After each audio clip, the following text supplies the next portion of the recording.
Ini item 5 dinar dan ini pula item 5 gram. Rupanya dah pun berbeza, apatah lagi berat dan nilainya. Untuk item 5 gram ni, bentuknya segi empat. Bagi gold bar 5 gram keluaran Public Gold, ada 4 design, iaitu design bunga emas, Peacock series, bullion bar dan juga Typhoon.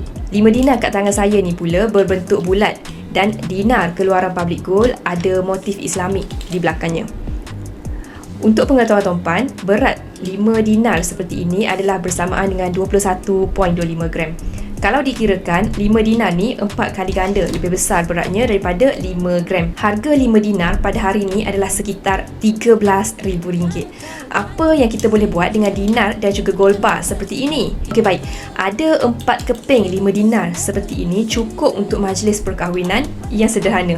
4 keping 5 dinar ni juga cukup untuk tuan-puan jadikan sebagai deposit rumah yang berharga sekitar RM500,000. 5 gram seperti ini pula nilainya sekitar RM3,000. Bagus untuk kita simpan emas fizikal yang tidak terlalu besar supaya mudah untuk kita jual sikit-sikit bila tiba masanya untuk kita gunakan hasil tabungan emas ni. Tapi apa yang penting adalah untuk tuan-puan tahu tujuan simpanan emas dibuat. Simpanan emas di Public Gold melalui akaun emas Gap sangatlah mudah.